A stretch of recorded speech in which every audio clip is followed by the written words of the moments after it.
Allez, salut à toi et bienvenue dans cette toute nouvelle vidéo dans laquelle je vais répondre à toutes les questions qui m'ont été posées en story sur Instagram. Donc d'ailleurs, si tu as apprécié le format, je pense que tu as déjà vu une de ces vidéos que j'ai pu faire d'ailleurs sur YouTube qui avait énormément plu. Le but est de connecter un maximum bien sûr avec mon audience et de pouvoir répondre aux questions au plus proche de celles que tu te poses. Et on va commencer tout de suite. Alors la première question, c'est une question de Carilox.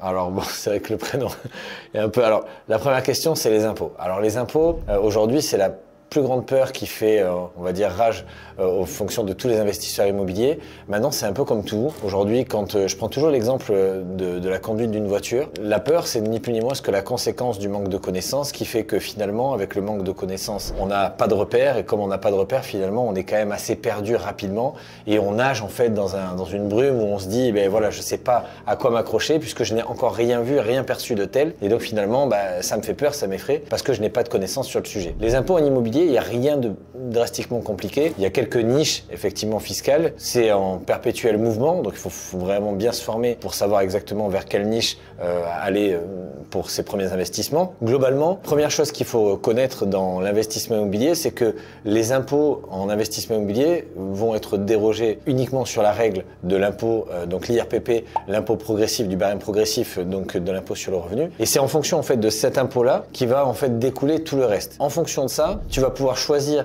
le régime fiscal dans lequel tu vas aller, que ça soit au départ, que ça soit au bout de quelques investissements ou même à un moment donné, quand peut-être potentiellement demain tes revenus vont augmenter. Je vais te donner quelques exemples simples. Je prends l'exemple souvent d'une personne à qui je loue une maison actuellement. Cette personne a un barème, une tranche marginale d'imposition à 41% et voulait me louer sa maison nue. Et comme je lui ai expliqué, je lui ai dit si jamais tu me loues ta maison nue, sachant que tu l'as achetée, donc non au travers d'une SCI à l'IS ou d'une société, mais que tu l'as acheté en nom propre, les bénéfices en fait vont être taxés à la hauteur de ta tranche marginale d'imposition plus les prélèvements sociaux. Ce qui veut dire que sur un barème comme lui, en tout cas, il a acheté une maison neuve, donc il n'y a pas forcément de travaux à déduire. Et donc automatiquement, sur cette maison, il va avoir en fait l'intégralité des revenus que je vais lui verser, sur lesquels il va y avoir une imputation de 30%, puisque si jamais il faisait de la location nue, on est dans le barème du régime foncier. Et donc les 70% restants vont être imposés à la tranche marginale d'imposition, donc 41%, plus 17,2% de prélèvements sociaux. Donc c'est un assassinat, soit presque plus de 60%. Et donc finalement, sur l'argent qu'il va toucher,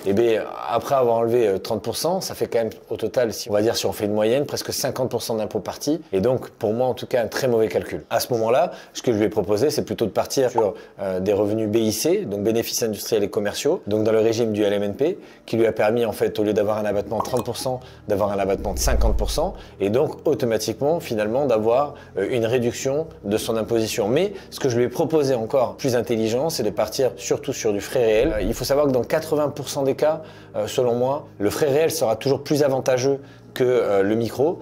Le régime micro, en fait, c'est l'abattement forfaitaire que l'État te propose, que ça soit sur l'impôt sur le revenu ou même sur les différentes tranches marginales d'imposition. En gros, l'État veut, soi-disant, te faciliter la vie en te disant, voilà, écoute, t'embête pas, on a prévu une petite case à cocher pour toi. Pour que ça soit simple pour toi, tu as juste à cocher cette case et tu vois, par exemple, l'impôt sur le revenu, on te propose d'enlever 10% donc de ce que tu déclares et d'être imposé sur les 90% restants. Sur la location nue, on te propose d'enlever 30% de ce que tu déclares et d'être imposé sur les 70% restants. Sur la location meublée, on te propose d'enlever 50% et d'être imposé sur les 50% restants. Mais comme tu le sais très bien, l'État ne te veut pas forcément du bien. L'État, ce qu'elle veut, c'est s'en mettre plein les poches et automatiquement utiliser, je dois le dire quand même, la crédulité des personnes feignantes pour pouvoir justement s'enrichir. Alors pourquoi je dis feignante, c'est que les informations sont partout et finalement on utilise des mécanismes très simples pour éviter que tu ailles la chercher. Premièrement, avec cette case à cocher, on te facilite la vie en te disant à quel point c'est magnifique de pas se prendre la tête et puis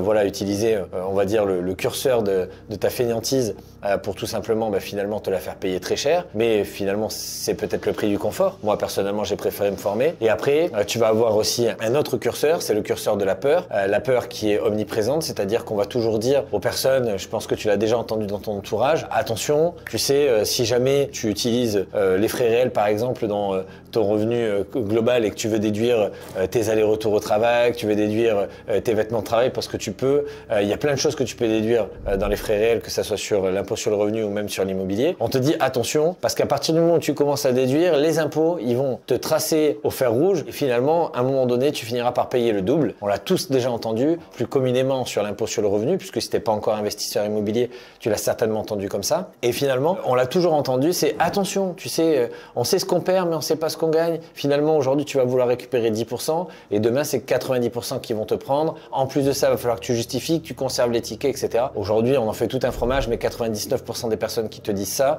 ne l'ont jamais fait, n'ont jamais essayé, ne sont jamais renseignés. Et finalement, encore une fois, d'un côté, le curseur de la fainéantise, c'est-à-dire qu'on vient t'aider à rester dans ta zone de confort en te disant « Oh là là, coche une case, tu seras tranquille ». Et de l'autre côté, on te dit que si jamais tu fais mal les choses, ça va te coûter 2 fois, voire 3 fois, voire 10 fois plus cher. Et donc finalement, l'un plus l'autre fait que généralement, on reste dans sa zone de confort. Moi, je dis toujours que quoi qu'il arrive, à partir du moment où quelqu'un veut t'aider et que potentiellement pense qu'il a rien à y gagner, c'est qu'il a quelque chose à y gagner et il vaut mieux se renseigner. Et quand je dis qu'il y a toujours un problème selon moi, de fainéantise, parce qu'il y a énormément de personnes malheureusement qui se plaignent, qui se disent qu'ils se font matraquer par les impôts, qui n'arrivent pas forcément à comprendre le mécanisme. Mais en fait, aujourd'hui, l'information est partout. Elle est sur Internet. Tu peux très bien acheter des livres.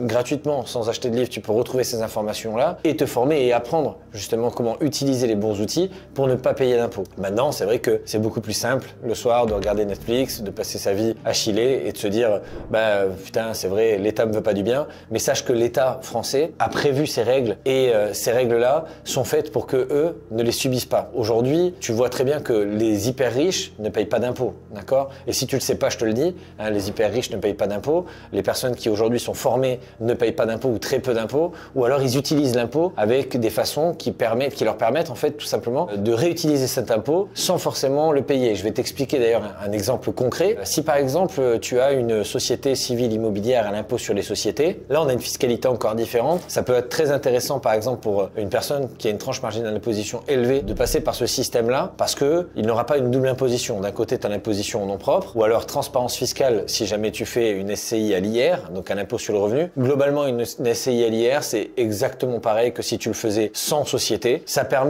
La SCI à l'IR, ça permet à 2 personnes qui ne sont pas mariées de pouvoir établir un contrat, d'accord, s'ils sont pas mariés, pas pacsés, etc. Ou alors, voilà, 2 amis qui investissent ensemble ou quoi que ce soit. Ça permet d'établir un contrat et ce contrat va permettre, en fait, dans les statuts, de mettre des choses qui vont nous permettre de nous prémunir en cas de séparation. Donc, ça peut être séparation amicale, séparation de couple. Ça peut être aussi également en cas de décès, de prévoir qu'est-ce qui va se passer de la part du défunt en cas de sortie, etc. Donc, selon moi, aujourd'hui, la SCI à l'IR peut être intéressante pour investir, enfin, la SCI tout court peut être intéressante pour investir entre 2 personnes qui ne sont pas mariées, pas pacsées, etc. Parce que ça permet justement d'enclaver pas mal de règles pour pouvoir prévoir l'avenir parce que finalement quand tout va bien, tout va bien, mais demain s'il arrive quoi que ce soit, il faut quand même le prévoir en amont. Après, il y a une petite variante. Alors pour moi, la SCI à l'IR, c'est surtout pour acheter une résidence principale. Voilà, si jamais tu es en couple, ça te permet en fait de mettre ces clauses et de ne pas subir la perte de l'exonération de la taxation de la plus-value des particuliers parce que tu sais, quand tu investis dans ta résidence principale, tu as la possibilité en fait d'avoir une exonération totale sur le montant de la plus-value. Tu pourrais acheter la maison à 1 euro, la vendre à 1 million, tu paierais pas d'impôt sur la plus-value. Donc ça, c'est quelque chose, encore, ça reste une des niches fiscales qui existe à ce jour, qu'il faut conserver au maximum. Donc je t'invite à utiliser ce levier le plus possible. Alors bien sûr, encore une fois, il faut pas prendre le fisc pour un idiot. Et d'ailleurs, je vais profiter de cette vidéo pour t'expliquer quelque chose, pour mettre un terme définitif à ce qu'on a pu entendre. Ah, j'ai entendu que dans ma résidence principale, il fallait que je vive 6 mois, il fallait que je prouve que... En fait, non. Aujourd'hui, le texte de loi dit, c'est très simple, que c'est à l'appréciation du fisc. Tu pourrais très bien avoir une belle histoire à raconter, changer 3 fois de résidence principale dans la même année et tu serais pas requalifié en marchand de biens. Exemple, je suis seul, j'ai acheté un appartement, je le rénove, 1 mois après, je viens de terminer mes travaux ou même pendant les travaux, je rencontre une petite nénette ou un petit gars sympa. Finalement, on décide de se mettre ensemble, c'est trop petit, je vends mon appartement, j'achète un T2. On a une chambre, finalement, on décide 3 mois après, c'est le grand amour de faire un enfant. On vend cet appartement-là pour acheter un T3 et finalement, je sais pas, l'enfant, ça fonctionne pas pour X ou Y raison, je ne le souhaite à personne. Finalement, le couple décide de se séparer, on revend le T2 et finalement, on a vendu 3 appartements dans la même année, potentiellement avec 3 plus-values. C'est pas pour autant que tu seras requalifié en marchand de biens. Il faut prouver en fait pour être requalifié en marchand de biens, c'est qu'au moment de l'achat, il y avait intention de revendre avec une plus-value et donc le fisc, il faudra qu'il prouve également qu'il y a eu une volonté manifeste en fait d'utiliser ce levier lors de l'achat pour pouvoir réaliser une plus-value. Donc encore une fois, si jamais ta volonté au départ n'est pas celle-là et que tu arrives à prouver que par tout ce qui a pu t'arriver dans la vie, finalement, tu te retrouves à vendre et à faire une plus-value alors que tu souhaitais conserver le bien, à ce moment-là, il n'y aura pas de réelle problématique. Ceci étant dit, donc, tu vois, cette personne-là qui aujourd'hui est fortement imposée pourrait partir sur une SCI à l'IS, à l'impôt sur les sociétés. Ça permettra en fait de dissocier d'un côté l'impôt sur le revenu et de l'autre côté l'impôt sur les sociétés. La société civile immobilière à l'impôt sur les sociétés va avoir une double imposition, par contre, et c'est là où ça devient un peu fâcheux, mais tu vas voir que finalement, il y a plein de méthodologies pour le faire, c'est que sur cet impôt, donc sur les sociétés, tu vas être imposé à 15% jusqu'à 42 500 €. Au-delà, tu vas être imposé à 25%. Ok, donc sur les bénéfices, je vais te donner un exemple. C'est toujours sur les bénéfices d'ailleurs. Ça, c'est une petite parenthèse que je vais te donner, que ce soit en location nue, en location meublée, en SCI ou peu importe, c'est toujours les bénéfices, d'accord, qui seront taxés. Ce qui veut dire que si tu as 20 000 € par exemple de revenus locatifs à l'année, mais que une fois que tu as déduit crédit, que tu as déduit tes charges, etc., il te reste, je te donne un exemple, 5 000 € de bénéfices, tu seras imposé sur les 5 000 € de bénéfices. Tu ne seras pas imposé sur l'ensemble des revenus locatifs, ce qui me paraît pour moi logique, mais pour certaines personnes, ça peut paraître illogique et bien sûr, bien souvent, on confond un petit peu les deux, mais il ne faut pas confondre chiffre d'affaires et bénéfices, et heureusement d'ailleurs, c'est toujours les bénéfices qui sont taxés. Donc, encore une fois, attention, je parle uniquement en société ou en frais réels. Quand on va partir par contre sur l'abattement forfaitaire, comme j'ai pu dire tout à l'heure, 30% d'abattement en microfoncier ou 50% d'abattement en BIC, c'est l'ensemble en fait des revenus qui vont être abattus. C'est-à-dire que si jamais je déclare 10 000, j'enlève 30%, je serai imposé sur les 7 000 restants. Et si je fais de la location meublée, sur 10 000, j'enlève 50% et il me restera donc 50% de bénéfices. Donc c'est soit je choisis l'abattement, soit je choisis les frais réels. En l'occurrence, en SCI à l'IS, ce sera forcément les frais réels. Donc voilà, la question ne se pose pas forcément. Mais admettons, tu vois, je sais pas, tu as 20 000 € donc de chiffre d'affaires sur cette SCI, il te reste, on va prendre un exemple, 10 000 € de bénéfices. Tu vas donc être imposé à 15% sur ces 10 000 € de bénéfices, donc tu vas perdre 1 500 € et il va te rester donc 8 500 € au total sur ta SCI. Et là, tu vas te dire, comment je peux faire pour me toucher l'argent, pour me le verser? À ce moment-là, tu vas avoir la flat tax, donc 30%, qui va venir, elle, encore une fois, si jamais tu veux te verser l'argent, tu vas devoir payer cette taxe-là, qui sera donc un mélangé de ton impôt sur le revenu et l'impôt sur les sociétés, donc tu n'auras pas d'autres impôts à payer en supplément. Et donc finalement, tu vas donc sur ces 8 500 € restants, il va te rester 8 500 moins 30%. Mais il y a une technique pour éviter de les payer, c'est de créer tout simplement une holding au-dessus, avec un régime Murphy. Donc tu vas créer une autre société. Cette société-là s'appelle une holding. Le régime Murphy va te permettre en fait d'avoir une société qui détient des parts de tes autres sociétés, alors une société d'exploitation commerciale, société civile immobilière, peu importe, tu vois, elle peut détenir des parts partout. Et finalement, ce que tu vas pouvoir faire, c'est que au lieu de payer ces 30% de flat tax, tu vas pouvoir remonter en fait les dividendes. Au lieu de payer tes 30%, tu vas remonter ce bénéfice directement dans la holding. Et une fois que tu l'as remonté dans la holding, au lieu de payer 30%, tu vas payer, on va dire 5%, on va dire en moyenne, d'accord? Donc ces 5% une fois payés, il te restera donc 25% sur ta holding que tu peux réinvestir dans d'autres sociétés. Alors potentiellement, tu ouvres une autre SCI et tu utilises en fait ces 25% non payés finalement aux impôts pour les utiliser, pour les mettre dans un apport immobilier. Et finalement, tu transformes l'impôt non payé en pierre, cette pierre en patrimoine, et tant que finalement tu n'utilises pas, enfin tu ne te verses pas cet argent-là, eh bien tu ne payes pas d'impôt, d'accord? Donc ces 30%, au lieu de les avoir perdus, tu les transformes en pierre, en patrimoine. Cette pierre, cette patrimoine, ce levier d'impôt que tu n'as pas donné, tu l'utilises comme apport bancaire et finalement ça te permet d'acheter un nouveau bien immobilier. Ce bien immobilier, on va te rapporter d'autres revenus, etc., etc., etc. Et donc finalement, tu vas faire des intérêts composés sur des impôts non payés. Et c'est là où ça devient magique. Donc, globalement, pour clore ce thème sur cette vidéo, aujourd'hui les impôts en France, sur l'immobilier, ils sont pas compliqués. J'aime bien faire la petite disparate avec la première fois que tu as conduit une voiture. Je pense qu'aujourd'hui, toi qui regardes cette vidéo, peut-être que tu es plus jeune, mais généralement tu as plus de 18 ans, généralement tu as le permis. On va prendre le cas très simple, le jour où tu as passé ton permis, on t'a dit voilà, il faut mettre les mains à 10h10, il faut avant de démarrer vérifier qu'on est au point mort. Voilà 3 pédales, pédale d'embrayage, pédale de frein, pédale d'accélérateur, 2 rétros sur chaque côté, un rétro au milieu. Il faut faire attention bien sûr aux angles morts, il faut faire attention aux pistes cyclables, priorité à droite, etc. Finalement, sous cette déferlante d'informations, te voilà noyé, tu commences à trembler de partout et tu te dis oh là là, j'y arriverai jamais. Et aujourd'hui, plusieurs années plus tard, même plusieurs mois, voire plusieurs semaines plus tard, te voilà très à l'aise à conduire comme si tu avais fait ça toute ta vie. La règle est simple, c'est-à-dire qu'aujourd'hui, en immobilier, comme dans toute chose, il faut tout simplement apprendre tout ce qu'il y a à savoir pour avoir en fait un maximum de connaissances et de compétences pour effacer un maximum de zones de flou et donc automatiquement pouvoir justement naviguer de la meilleure des façons avec toutes les armes possibles et disponibles parce que sinon, finalement, tu vas te faire matraquer par les impôts. Le système français aujourd'hui dispose d'une forte imposition, mais pour les personnes qui sont formées et qui savent utiliser les leviers, automatiquement, ça leur permet de ne pas payer d'impôts, quasi zéro. Parce que, encore une fois, en France, il vaut mieux vivre pauvre à titre personnel et riche à titre de société. Les plus riches de ce monde utilisent leur société pour leurs restaurants, pour leurs habits, pour leurs déplacements, en justifiant tout et n'importe quoi, tout simplement en disant que tous leurs déplacements sont des déplacements professionnels. Tu pourrais très bien te déplacer à Malte, tu pourrais très bien te déplacer à Dubaï, tu pourrais très bien te déplacer à Bali pour potentiellement, si tu as une société qui a le thème, bien sûr, et que tu arrives à justifier le déplacement pour aller faire une étude de marché, pour aller rencontrer des clients, etc., etc., tu pourrais justifier tous tes déplacements. Tu pourrais très bien, même en frais réels, dans une SCI, dans du LMNP, justifier l'achat d'un ordinateur pour gérer ta comptabilité, justifier le forfait de ton téléphone pour pouvoir appeler tes locataires ou appeler tes artisans. Tu pourrais justifier un appareil photo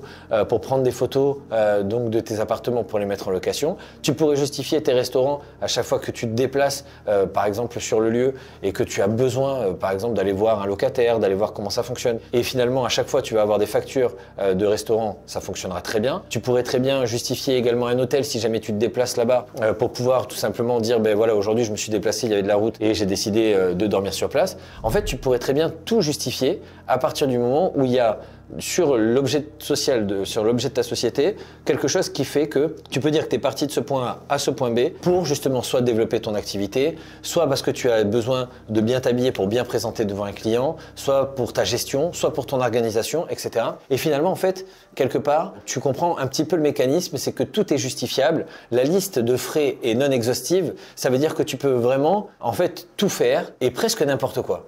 Mais encore une fois, il faut bien l'encadrer. C'est pour ça d'ailleurs que je t'invite à arriver à un certain stade à être accompagné par un avocat fiscaliste. Parce que même si aujourd'hui je donne des conseils pertinents, même si aujourd'hui effectivement je donne l'impression de m'y connaître énormément, ce n'est pas forcément une impression, c'est également une réalité. Mais moi-même, j'ai besoin d'être accompagné par quelqu'un dont c'est la profession. L'avocat fiscaliste te permet d'aller dans les zones de flou dans lesquelles toi tu ne peux pas aller seul parce que c'est son métier. Je dis toujours qu'aujourd'hui, que ce soit dans l'immobilier ou dans n'importe quelle chose, c'est hyper important de ne pas se prendre en fait pour une personne qui peut tout faire. Chacun a sa spécialité, il faut laisser à César ce qui appartient à César et à ce moment-là, tu verras que tu vas pouvoir justement rester là où est ta zone de génie. Ta zone de génie à toi, si c'est de faire de l'argent, reste là où tu es. Si ta zone de génie, c'est de trouver des secteurs rentables et d'investir dans l'immobilier, reste là où tu es. L'investissement immobilier, c'est réservé aux investisseurs immobilier. Conserve dans ta team toujours un avocat fiscaliste, un expert comptable, un notaire, bien sûr plusieurs banquiers, un courtier en crédit, des équipes de travaux, pourquoi pas un maître d'œuvre, un architecte d'intérieur, un architecte tout court, bref, tu l'auras compris. L'immobilier, c'est surtout se dessiner une team. Une fois que tu as ta team, chaque personne dans ta team va t'aider justement à bâtir ton patrimoine, à le sécuriser et à faire bien sûr un maximum d'argent avec quelque chose d'hyper périn en évitant bien sûr un maximum d'impôts. Donc, si cette vidéo t'a plu, n'hésite pas bien sûr à mettre un commentaire en dessous pour me dire ce que tu en as pensé. Si jamais tu as des questions sur cette vidéo qui viennent par rapport à tout ce que j'ai pu raconter, je me ferai un plaisir de t'y répondre. En dessous, bien sûr, tu vas retrouver un lien avec une masterclass entièrement gratuite dans lequel tu vas pouvoir retrouver l'intégralité d'une formation dans laquelle je vais t'expliquer exactement comment mettre en place les systèmes dont je t'ai un peu parlé pour que tu puisses bien sûr toi aussi réussir de la meilleure des façons en immobilier en 2024. Et bien sûr, n'hésite pas à partager cette vidéo à quelqu'un qui en aurait besoin. Je te dis à très vite dans une prochaine vidéo.